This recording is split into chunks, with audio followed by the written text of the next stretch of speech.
Let me say something that might shake you up before it lifts you up. Access to you should be earned, not assumed. You were not created to be common. You were not born to be a doormat in the hallway of someone else's convenience. You were born to dominate, to rule, to reign, and to walk in purpose, not to be on call for mediocrity.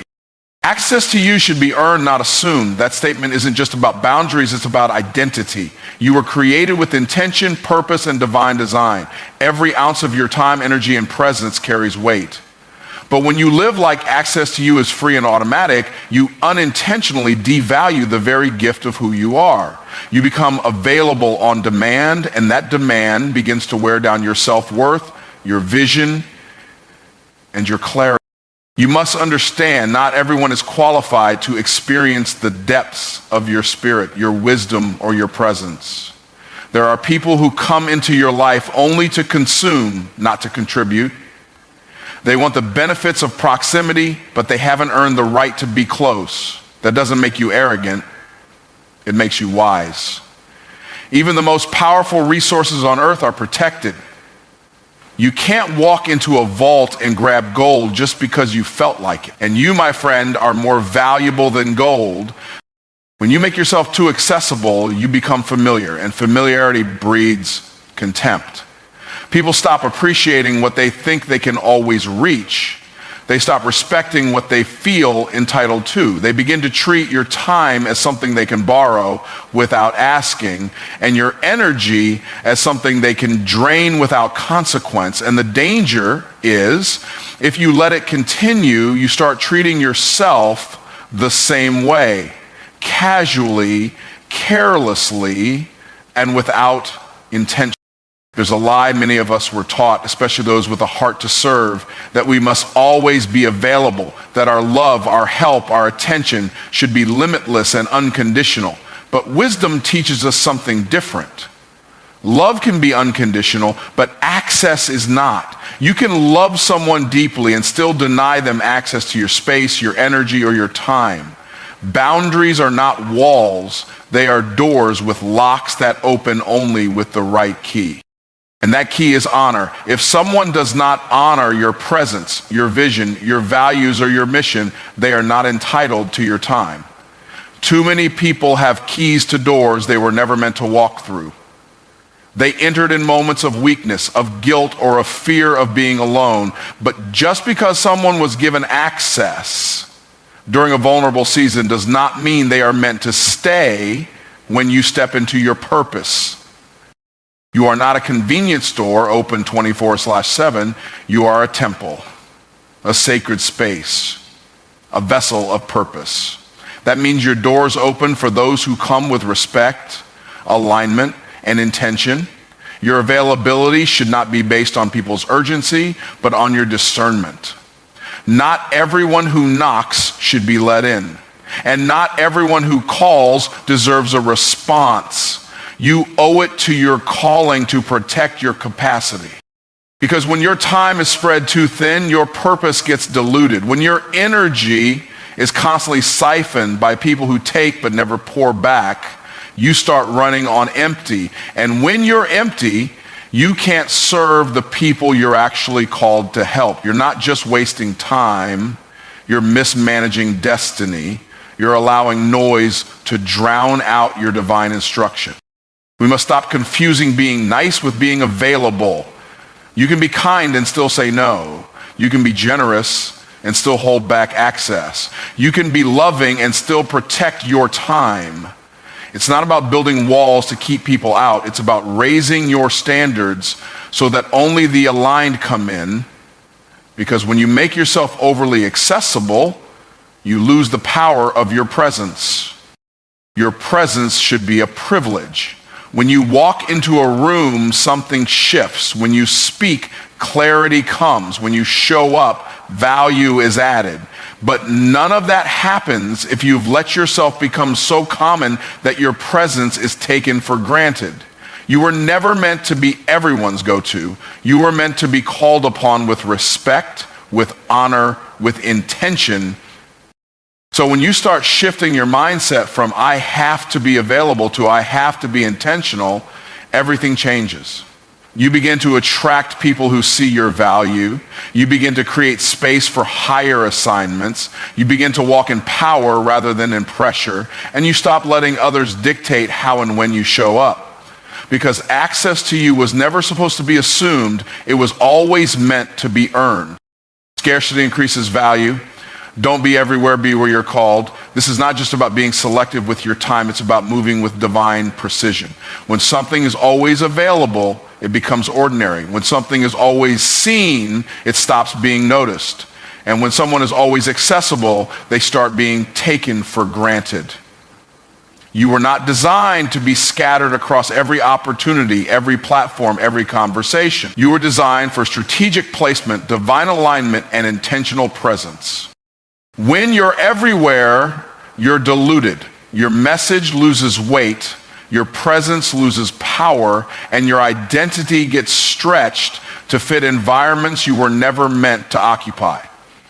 Just because you can show up somewhere doesn't mean you should. There's a difference between being available and being effective. Some of the most anointed people lose their edge because they confuse motion with mission. But activity is not always productivity. And being seen is not the same as being impactful. Scarcity is not about hiding, it's about honoring your uniqueness. Diamonds are not found on sidewalks, oil doesn't drip from trees. The rarest and most valuable things in life are hidden in depth, in process, in patience. Likewise, your calling will often require seasons of withdrawal, of silence, of being unseen. Not because you're being punished, but because God is preparing the stage and he refuses to let your value be wasted on people who only want to spectate, not steward. In a world that pressures you to post, to talk, to be loud and everywhere at once, the discipline of divine focus becomes your superpower. Every yes you give without discernment steals from the yes you were meant to give to something greater.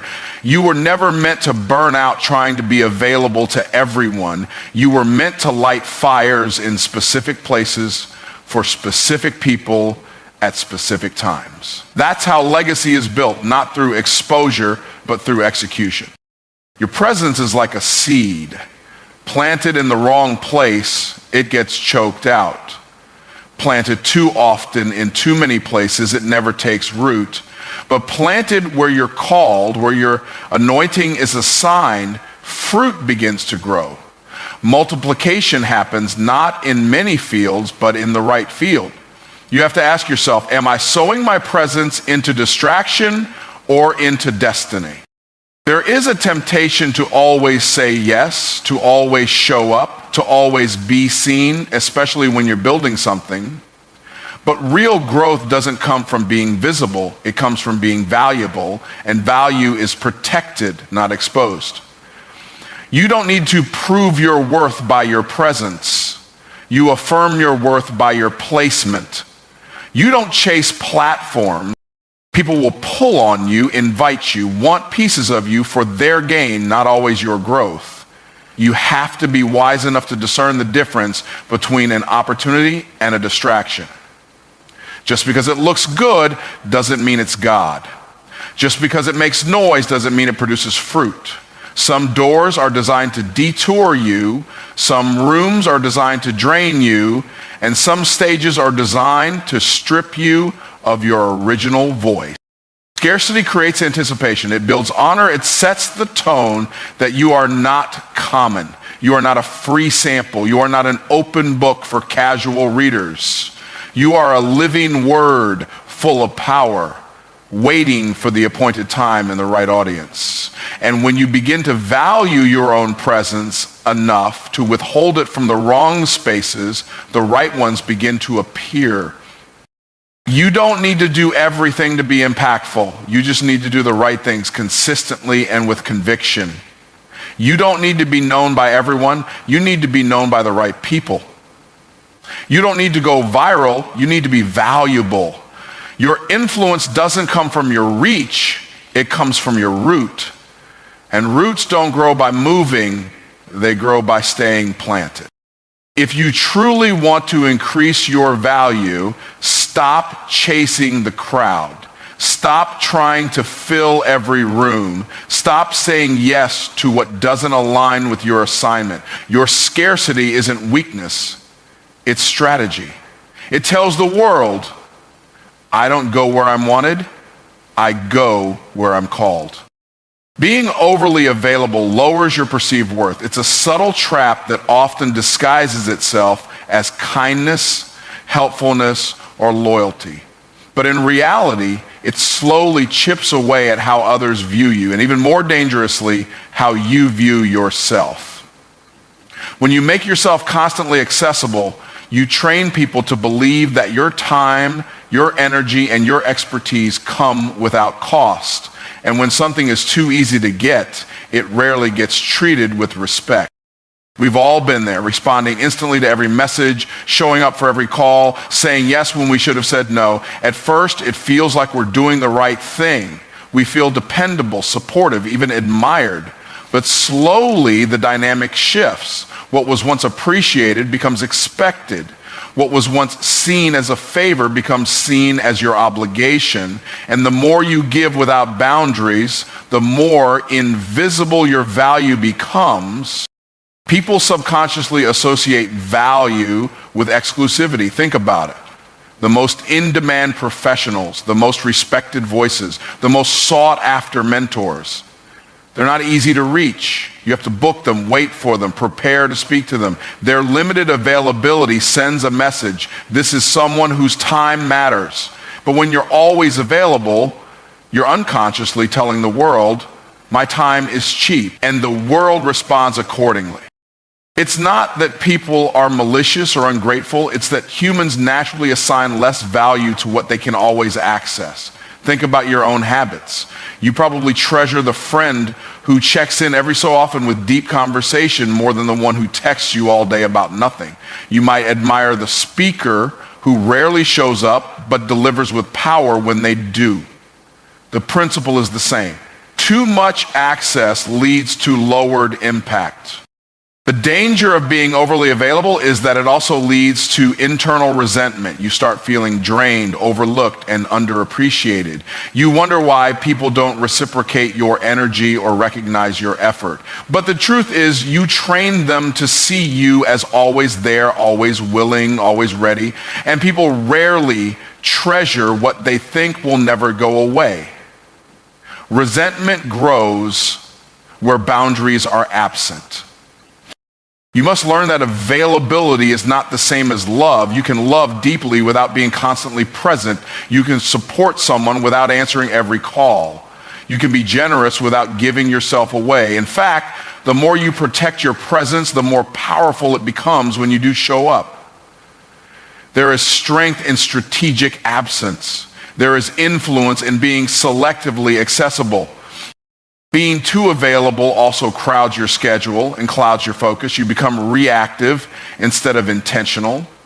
You end up chasing everyone else's emergencies instead of building your own legacy. You put your own growth on pause because you're constantly tending to the needs, requests, and demands of others. The very people you're trying to help may be the ones keeping you stuck, not because they mean harm, but because you haven't taught them how to treat you. Every yes to others is a no to something else. And when your calendar is full of low-value commitments, there's no room for high-impact opportunities. Being overly available makes you miss divine appointments. You're so busy being present everywhere that you're not fully present anywhere. Your energy becomes divided, and divided energy produces diluted results. Excellence requires concentration, not constant accessibility. There's also a psychological shift that happens when you reduce your availability. People start listening more closely when you speak. They pay more attention when you show up. Your words carry more weight. Your presence is felt more deeply. It's not arrogance, it's alignment. It's understanding that your time is not an endless resource. When you treat it like it is, people will too. But when you guard it like treasure, they'll learn to honor it. Perceived worth is built not just by what you do, but by how you position yourself. You don't need to overcompensate by being everywhere and everything to everyone. You don't need to solve every problem or respond to every call. Your impact isn't in your constant presence, it's in your purposeful placement. When you stop being overly available, you don't become selfish, you become strategic. You attract what you believe you're worth, not just what you want. It's easy to write down goals, say affirmations, and declare that you want abundance, love, opportunity, or favor. But the universe, and more importantly, God, doesn't respond to what you say you want. It responds to what you deeply believe you deserve. Your life right now is a mirror reflecting not just your desires, but your sense of self-worth. You tolerate, what you chase, and what you settle for are all rooted in your internal value system. People often wonder why they keep attracting toxic relationships, low-paying opportunities, or environments where they're underappreciated. The truth is harsh, but liberating. It's not just happening to you, it's happening through you. Deep down, if you don't believe you're worthy of more, you won't create space for more. You'll self-sabotage without realizing it. You'll shrink in rooms where you were meant to expand. You'll talk yourself out of promotions, partnerships, and powerful moments because your inner narrative says, I'm not enough. Wanting something and being ready for it are two very different things. You can desire $1 million business, but if your identity still feels broke, your actions will sabotage that vision. You can want a healthy, respectful relationship, but if your self-worth is tied to trauma, you'll feel uncomfortable when someone actually treats you well. You'll find ways to create conflict, distance, or drama because peace feels foreign and dysfunction feels familiar. Your belief system is like a thermostat. It sets the temperature of your life. You might temporarily step into a higher level, but if your internal setting is still on low, you'll unconsciously cool things down until you return to your baseline. That's why transformation doesn't begin with your environment. It begins with your mindset. It begins with renewing how you see yourself, how you value your presence, and how you believe God sees you. You can't expect royalty when you see yourself as a servant. You can't expect premium results with a discount mentality. If you don't believe you're worth being pursued, you'll keep chasing. If you don't believe you're worth investing in, you'll keep settling for scraps. Your energy introduces you before your words ever do, and that energy is shaped by what you carry inside: confidence or insecurity, faith or fear, abundance or lack. The spiritual principle behind this is clear. As a man thinks in his heart, so is he. Not as he wishes, not as he hopes, as he thinks. You don't rise to the level of your potential, you rise to the level of your identity. If your self-talk is filled with doubt, guilt, shame, or unworthiness, that becomes the frequency you emit, and everything you attract, people, situations, outcomes, responds to that frequency, not to the highlight reel of your goals. Even your prayers are shaped by what you believe you deserve. Some people pray small, not because God is small, but because they've convinced themselves they're not worthy of more. They pray for survival instead of overflow. They ask for just enough instead of trusting for more than enough. Not because they don't want abundance, but because somewhere deep inside, they feel undeserving of it. And that hidden belief becomes a barrier, not because God can't bless them, but because they won't receive what they can't believe. You must confront every internal voice that tells you you're not worthy of the life you desire. Because until you change your inner agreement, your outer reality will stay the same. You can network, hustle, brand, post, market, and strategize, but if your identity says unworthy, all of it will fall flat. Identity is the soil where your results grow. If the soil is toxic, the fruit will never taste right. You don't get what you want, you get what your spirit believes you deserve. This is why healing is not optional, it's essential. You cannot upgrade your life without upgrading your self-esteem. You must forgive the voices that broke you, the environments that ignored you, and the past that tried to define you. And you must allow yourself to believe deeply, consistently, unapologetically that you are worthy of everything good that is meant for you. Not based on your perfection, but based on your identity as someone chosen, someone called, someone destined. The shift begins when you stop waiting for people to validate your worth and start walking in it. When you stop asking for permission to believe in yourself. When you stop hoping someone else will see your value and start deciding to live like it's already true. Because the moment your belief aligns with your vision, your life begins to rise. Not just because you want it to, but because now you finally believe you're worth it. Protect your energy by auditing who has access to you. Your energy is one of the most powerful currencies you have. It fuels your creativity, your focus, your decisions, and your direction. Yet many people give it away freely without question to anyone who asks, complains, or simply shows up. They don't realize that every conversation, every message, every visit is an exchange, either an investment or a withdrawal. When you're constantly drained, distracted, or discouraged, it's rarely just a circumstance issue, it's often an access issue.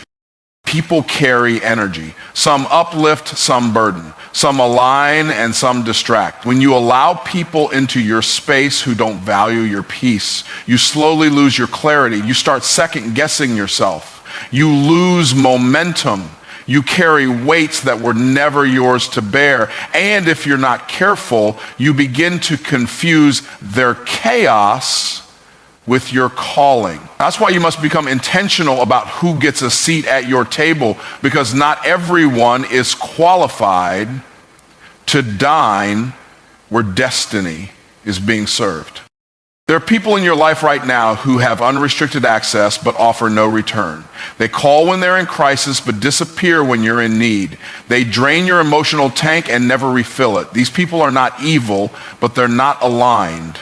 And alignment matters. You can't build purpose-driven momentum while carrying connections rooted in dysfunction.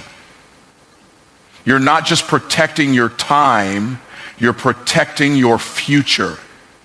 Energy leaks are real. They come through conversations that leave you anxious, through obligations that make you resentful, through relationships that keep you small. You owe it to your assignment to plug those leaks. That starts with an audit, not out of judgment, but out of stewardship. Who brings clarity into your life? Who brings confusion? Who lifts your spirit? Who silently competes with you? Who celebrates you when you're not in the room? Who only claps when you're down? Your energy is your atmosphere, and your atmosphere determines your growth. Nothing can grow in a space that's constantly chaotic. Nothing can evolve when it's surrounded by unresolved tension. You must become a guardian of your atmosphere. That doesn't mean you isolate yourself. It means you elevate your standards. It means you stop granting backstage passes to people who only show up to critique the performance but never help build the stage. It's important to realize that just because someone has history with you doesn't mean they have a future with you. Familiarity is not qualification. Longevity is not loyalty. Some people were only meant to walk with you through one chapter, not the whole book. But because you haven't reevaluated their role, they're still present, still speaking into your life, still influencing your energy, and that influence unchecked becomes interference. You need people who protect your purpose, not provoke your pain, who speak life when you forget who you are, who correct you in love, not criticize you out of insecurity, who are committed to your elevation, not just your availability. These are the kind of people who deserve access, not just because they're positive, but because they're aligned. They know who you are and respect what you carry. Every yes you give to the wrong energy is a no to your growth. Some people thrive on drama, and if you're not careful, you'll become part of their cycle. You'll find yourself solving problems that were never yours, fighting battles that were never assigned to you, and holding space for people who wouldn't hold the same for you. This isn't about ego, it's about stewardship. You are responsible for what you allow into your space. When you protect your energy, you sharpen your focus, you hear God more clearly, you execute with precision, you attract people who are purpose-driven, not problem-centered, you stop reacting and start responding, you begin to move with intentionality, not obligation, because your energy is no longer being drained by what's beneath your assignment, it's being invested into what's aligned with your destiny. You only get one mind, one spirit, one life. Don't let it be overrun by noise disguised as necessity. You are not obligated to stay connected to anything or anyone that constantly costs you peace. Begin the audit, not from a place of bitterness, but from a place of wisdom. Because anything that consistently pulls you away from who you're becoming is a threat to your calling, even if it once felt like home. You are not for everyone, and that's exactly why you're valuable. It's a truth that many struggle to embrace because it feels uncomfortable. We live in a world that often encourages mass appeal and universal acceptance. We are taught that we need to fit in, to be liked, to be seen as valuable by everyone around us. But the reality is, the more you try to be everything for everyone, the less you become what you are truly meant to be. You start diluting your essence, shrinking your greatness, and denying the uniqueness that makes you remarkable. The truth is, exclusivity breeds value. Think about the rarest things in life, the rarest gems, the finest wines, the most sought after talents. They aren't valuable because everyone can have them. They're valuable because not everyone can access them. The same is true for you. Your true worth is not measured by how many people you can please or how many people can have access to your gifts. It's about how deeply you align with your purpose and how consistently you show up as the best version of yourself for those who truly need you. Not everyone is meant to understand you, and that's okay. The world is full of opinions, expectations, and judgments, but none of them define your worth. The people who align with your mission, who resonate with your energy, and who appreciate your uniqueness are the ones who matter. The others, they may come, they may go, but they don't shape your identity.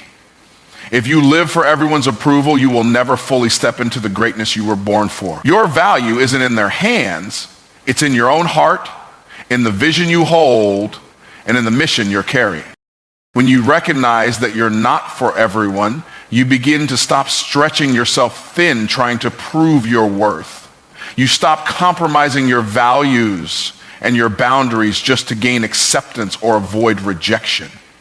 Instead, you embrace the idea that your energy and your time are sacred, and only those who truly honor and appreciate your essence are worthy of them. The people who will value you are the ones who see the unique gifts you bring to the table, the ones who know your worth without needing to be told, and you don't have to chase them. They'll find you when you're authentic and unapologetic in who you are. There's a certain freedom that comes with knowing you're not for everyone. It's the freedom to stop shrinking, to stop dimming your light just to make others feel comfortable. It's the freedom to stand tall in your truth, to be unapologetic about your passions and your purpose without fear of judgment or exclusion. When you stop trying to please everyone, you free yourself to focus on what truly matters, the people and opportunities that are meant to be in your life. You stop wasting energy on what isn't aligned with your purpose, and you begin to invest in what is. Your uniqueness is a treasure, not a flaw. Every characteristic that makes you different is part of what makes you valuable. The way you think, the way you speak, the way you see the world. These are gifts that only you can bring into the world. Trying to change them to fit into someone else's mold is like taking a rare piece of art and trying to turn it into a mass-produced print. It loses its beauty. It loses its purpose, and it loses its value. You are created to be one of a kind. Embrace that truth, and the right people will find you and appreciate you for who you are, not for who you pretend to be. There is power in being different. It's in the contrast, the edges, the spaces where you stand out. It's in the willingness to stand alone for a time, to say no to what doesn't serve you, and to say yes to the calling that stirs your soul. When you embrace the fact that you're not for everyone, you give yourself permission to create your own path, free from the pressure of comparison or competition. You no longer have to chase after the crowd or follow the trends. You create your own vision and invite the people who are meant to walk that path with you. Being unique doesn't mean being isolated, though. It simply means being intentional about who you allow into your circle. The relationships that matter will be the ones that resonate with the real you, not the version of you that you try to be for others. When you stop pretending to be someone you're not, you start attracting the people who are meant to share your journey, people who will celebrate your individuality and encourage your growth. You stop attracting people who drain your energy and start drawing in those who amplify your purpose. The more you align with your true self, the more you begin to realize that not everyone will get it, and that's okay. There's no need to explain or justify your path. The right people will understand it without you saying a word. You will naturally gravitate toward those who share your vision, your values, and your passion. And those relationships will be the ones that elevate you, not the ones that try to mold you into something. Embracing the fact that you're not for everyone is an act of self-respect.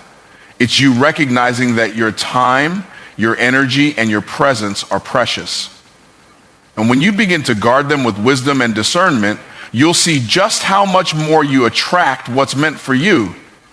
You'll start to realize that being selective about who has access to you is one of the most powerful ways to honor yourself and your purpose. Because when you're not for everyone, it means you're exactly who you're meant to be, for the people and the opportunities that truly matter.